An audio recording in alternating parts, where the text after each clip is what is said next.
Hey Stephanie, hey Drew, why don't you guys tell everybody how you took Deshaun from his mother and never gave him back? Okay, let's go back to 2020. Desiree asked if Drew could get Deshaun while she got back on her feet. Desiree faced extreme hardship while Stephanie is lying, saying that she was doing rugs. No, she was going through a hard time and asked her baby daddy to get his child so that she could get on her feet. And y'all want to know what Drew did? He blocked Desiree so that she could not get in contact with her son. And no, Drew does not let Deshaun see his mother at all. And y'all are probably wondering, how do you know all of this? Well, maybe because Desiree has a GFM so that she can try and get help to get her son back. Desiree has literally worked so hard to get back on her feet just for Drew to take her son from her. Y'all are so quick to go and give the Resilient Jenkins views, but what about this mother that is in desperate need of getting her son back? Alright, let's talk about something that has gone from bad to straight up disturbing. The Resilient Jenkins. Yes, Stephanie Jenkins and her crew are now facing serious backlash, not just for the chaos they have already stirred up online, but because of something much darker. We're talking about a situation that, from the outside, might look like a co-parenting drama, but when you peel back the layers, it starts to look like a whole lot like emotional abuse and yes, even kidnapping. Let's start with the most important part, Deshaun, a sweet 9-year-old boy who was somehow found himself caught up between grown-up egos, viral clout and pure neglect. And now his biological mother, Desiree, is speaking out, and what she's saying paints an incredibly heartbreaking picture. So here's the rundown. Drew, the man currently putting on a super dad performance across social media with Stephanie, actually has 2 other children from different relationships that he doesn't share with her. The part that Drew conveniently leaves out of his online dad persona, he abandoned his oldest child. That child is 12 years old now, lives with his biological mother, and by accounts, Drew walked away from that responsibility a long time ago. The mother of that child, Alita, had no choice but to take him to court over child support, and this isn't just a distant memory. It's ongoing. The case is active and is scheduled to be heard in court this May. While Drew plays family man online, in real life, he is juggling unpaid obligations and ignored court summons. But today, we're not focusing on Alita, although her story deserves its own spotlight. Today, we are diving deep into Desiree's fight. Desiree is the biological mother of Deshaun, Drew's 9-year-old son. Deshaun currently lives with Drew and Stephanie, but the story of how that came to be is far from the wholesome narrative they portray. Deshaun was younger.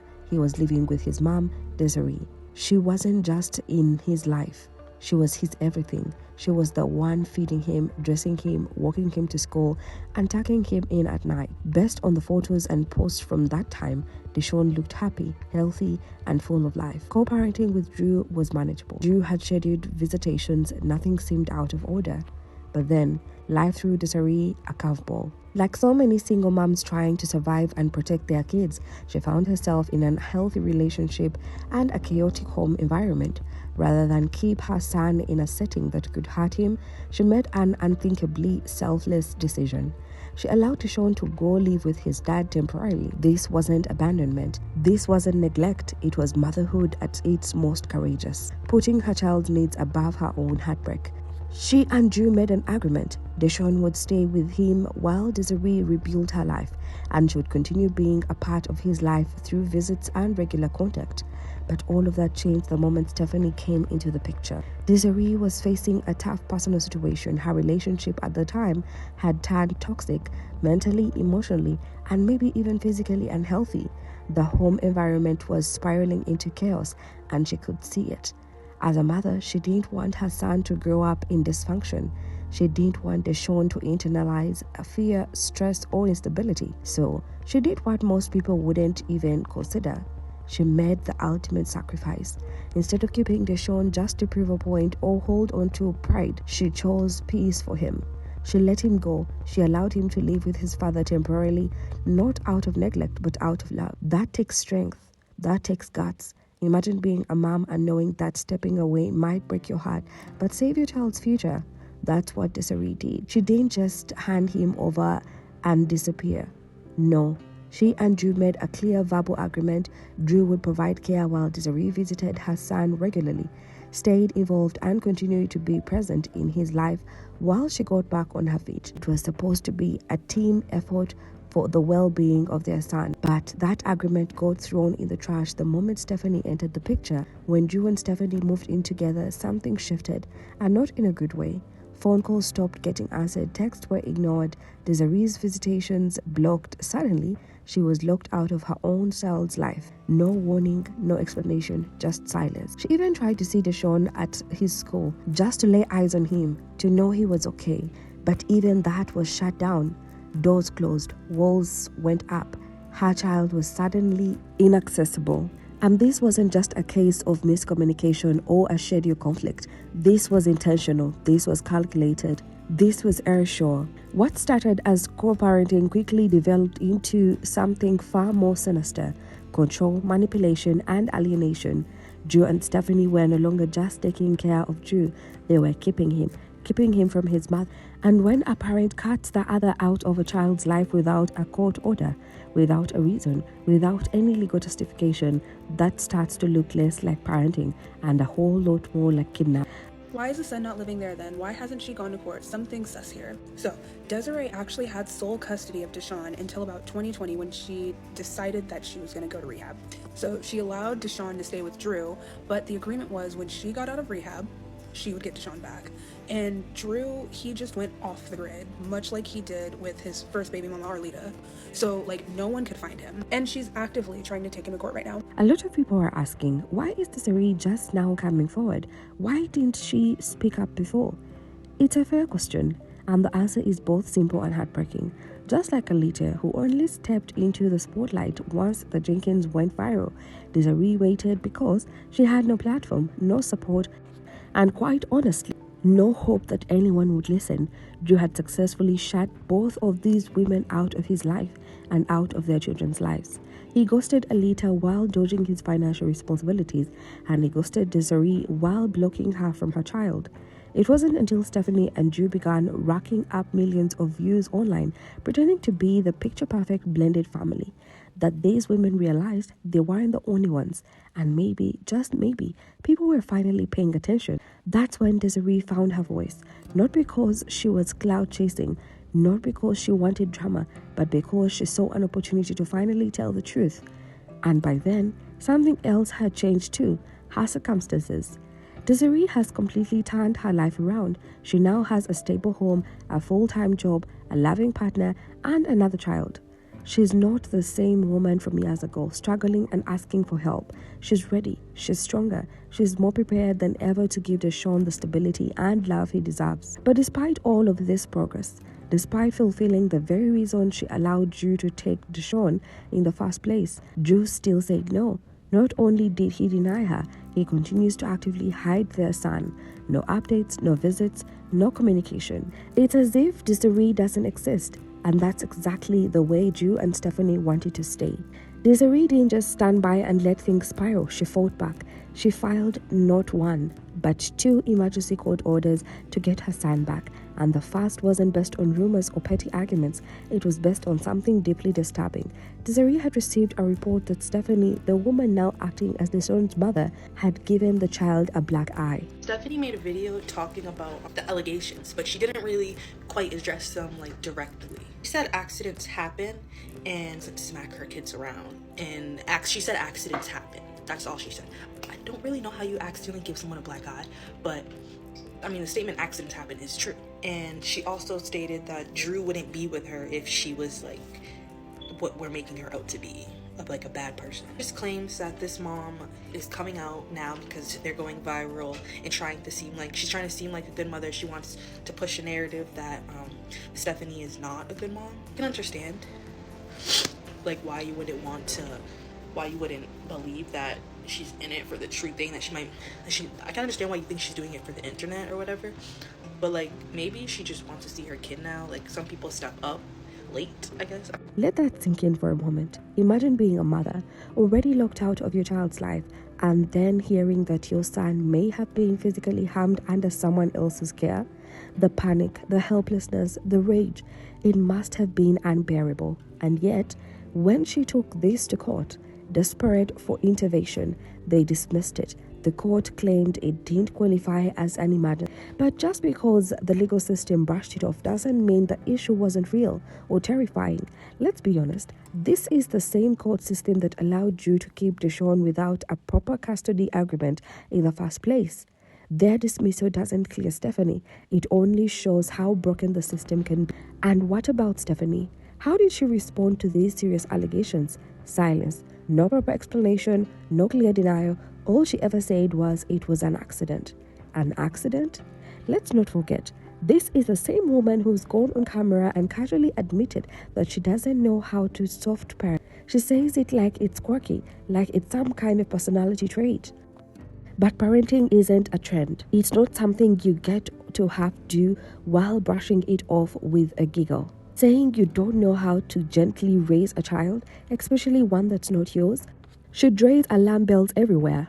So when people online try to twist the story, saying Desiree lost custody or isn't fit to be a mom, it's simply false. Let's clear this up right now. There was never any court ruling that deemed Desiree unfit. She never lost her parental rights. There was no legal transfer of custody. None. What really happened is this. Drew took advantage of a situation. He saw an opening, a mother going through a tough time, and he used it. Instead of honoring their agreement, instead of co-parenting with compassion, he shut her out, replaced her, and now a child might be suffering because of it. Tired of being ignored, shut out, and blocked from her own son, Desiree finally decided enough was enough. She officially filed for full custody of Deshaun in November, determined to get her child back. This wasn't a rash or emotional decision. It was her last resort after years of being dismissed, and the court date? It's set for this May, just weeks away. And let's be honest, she has every right to fight for her son.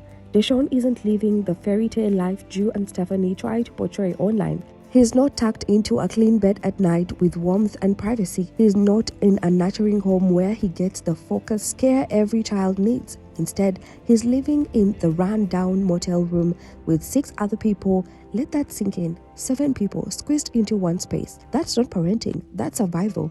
Meanwhile, Stephanie has other options. She has a mother with a house, a literal roof where her kids could live better. But instead of thinking about what's best for them, she chose to cling to Drew. She picked her partner over her children's comfort and over their mental health, over their stability. But Deshaun, he has another path, a path that leads to peace, to a clean, stable, loving home, to a mother who's spent the last few years rebuilding her life for the sole purpose of giving her child a better one. So why is he still trapped in this mess? Why is he being forced to suffer in silence while the people responsible for his care chase clout online? This isn't just unfortunate. It's unjust. Deshaun deserves better, and Desiree is ready to give it to him. We've seen the signs, repeated, subtle, but impossible to ignore. The black eye. That incident alone is enough to raise serious concern, especially when paired with silence from the very adults who should be explaining what happened. How is it that Deshaun from the Resilient Jenkins has to walk himself into class after a dentist appointment? And his mom, I know a lot of people are going to say, isn't that her stepmom? Okay, his stepmom is basically saying, have a good day, tell them you had a doctor's appointment. Excuse me? This is how you know. I don't really think that Stephanie Jenkins has taken them to the doctor like that. Like, if you check your kid out from school, you should know the rules and the regulations and how kids, and every school, if they have a doctor's appointment, you have to check them back in. They don't check themselves.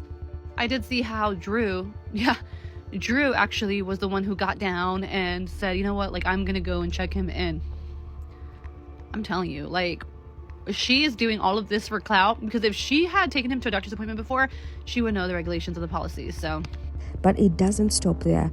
Remember the donut moment? That small gesture said volume. Deshaun's face, his hesitation, that flicker of disbelief when he got a simple treat. It was like he wasn't used to being included, like he had learned to expect the bare minimum. Then there was the hair. A child's hair might seem small to some, but to Deshaun, it was personal. It was his identity. He wanted to grow it out. He said so, but Stephanie didn't listen. Instead, his hair was shaved up, no conversation, no regard for his feelings. Meanwhile, his siblings kept their hair, their preferences, their voices. Okay, I would just like to start by saying my life is a mess currently, okay? And I've already been emotional lately, okay? But why did this make me cry? Like, I'm just so happy. Like, it be the littlest things. Like, kids just want normalcy. Like, they just want to be like everybody else. You know what I'm saying? And it's just like, damn, like, he actually got to open stuff like a normal kid on his birthday. That made me so happy. Like, be for real, come on. Like, I just love that for him. Like, come on now. Anybody who's watched the Resilient Jenkins, you know how much it seems like Deshaun is at the bottom. Like, he's an afterthought. So Deshaun, he got silence, and that's the heartbreaking part, because over and over we see that Deshaun isn't treated like the rest. His siblings get better clothes, more attention, more smiles, more care. Deshaun gets what's left, if anything at all. The favoritism isn't hidden. It's clear, it's painful. And for a child already separated from his mother, already stripped of stability, that kind of treatment cuts even deeper. The message to Deshaun, whether spoken or not, is painfully obvious. You're not really one of us. That's why Desiree's fight matters so much. This custody case isn't just a matter of paperwork or who drops Deshaun off at school. It's a fight for his dignity, his identity, his right to be loved fully and equally. It's about pulling him out of a home where he's being slowly pushed to the background and giving him a place where he's finally truly seen. Filing for custody isn't cheap. It's exhausting emotionally, yes, but it's also brutally expensive. Lawyers, court filings, follow-ups, hearings, all of it stacks up so fast. And Desiree, she's doing all of this completely alone. No co-parent support, no partner fighting beside her, just one woman trying to protect her son from a situation that's clearly harming him. That's why she started a GoFundMe. Her goal, $15,000, just enough to secure a decent legal team that can help her fight this battle in court. But so far, she only raised about $1,700. That's barely enough to pay the consultation fees, let alone see a case through to the end. And here's where it starts to feel unfair. When Stephanie went viral for crying in a car about homelessness, strangers rallied around her. People poured out their wallets to help her get back on her feet. When Aleta spoke up about Drew dodging child support, the community rallied again. Donations, shares, but Desiree, crickets. Why? Why is it that a mother fighting for her son doesn't get the same love and urgency? Why is her pain less moving, less valuable? Is it because she stepped aside once to protect her child and now people confuse that bravery as abandonment? Is it because she's not crying on the camera, turning her life into a social media sob story? Whatever the reason, it's heartbreaking because Desiree's fight is real. It's rooted in years of sacrifice and silence, and it's for one purpose only: to reunite a child with his mother. Even if she doesn't win full custody, even if the court only grants her shared custody or just scheduled visitation, it would be a start, a win, a foot in the door. Because Deshaun deserves to know his real mom, to laugh with her, eat with her, be hugged by her. He deserves to spend time in a home where he's not just tolerated, but treasured, not a prop in someone else's internet drama, but the center of someone's. Now let's talk about Stephanie, because she had a lot to say about. She posted a car rant video, yelling about how Deshaun only knows her as mom. She said she's the one he looks at every morning, the one who feeds and clothes him, the one who puts him Or as we are for attention, there's something deep inside wrong with you, deeply wrong. That's beside the point. I've been so quiet about so fucking much because I'm just not the type. I don't want extra drama. I've been through so much in my life, and I've just had so many like depressive moments that it's like I'm just tired. I'm just done. I want to be happy. I want to be stress-free. So drama and me, they don't mix, okay? But I want to say that there's just a lot of speculation. Like, people know what's what about me and Drew. And I don't care. I get that people got to make their own bills. They want to pay their own bills, and they got to be their Reddit update selves. And that's okay. You make your living off being nasty. That's you. I don't care. But I'm not posting anything. I don't even know how to say it. I know that there's this term. You check yourself into the Facebook hospital where you're trying to seek attention. You're trying to seek people being pitied. You know, pity. Yeah, you're seeking pity. That's just not me and Drew, okay? We're very to ourselves. And the reason we were going to try to start sharing about his health journey was more just because it was on me. He wasn't even fully comfortable with it. It was me trying to slap people in the face with the reality that he's not just a man that sits on his ass and does nothing for his family. We've taken the steps, we've taken self-employment and pursuing different routes for not just his health, but my health included. And you know, I don't give a rat's hairy ball ass about your freaking statements of, well, I got this, that, and the third disease, and my husband has this, that, and that, and he'll still go to work and all that. Guess what? That's your decision. I've seen way too many people, way too freaking. But that's literally the bare minimum of parenting. That doesn't mean you get to erase his real mother. Stephanie can keep her kid. No one's stopping her. But why does she think another mother doesn't deserve the same chance? And let's be real, if Deshaun goes back to his mom, that's one less kid for Stephanie and Drew to care for. That's more space, more money, more space. Why not do what's right? This whole thing could have been avoided if Drew just honored the original agreement. Let Desiree see her son, that's it. But instead, he went the toxic route, locked her out, ignored court filings, and now has 2 court cases, one for child support, one for custody. Desiree never abandoned her son. She made the most painful, mature decision for his well-being. She now deserves a chance to raise him again. Let's stop punishing mothers for doing the right. Let me know what you think in the comments. Like and subscribe to stay updated. This story isn't over, but Desiree's fight has just begun.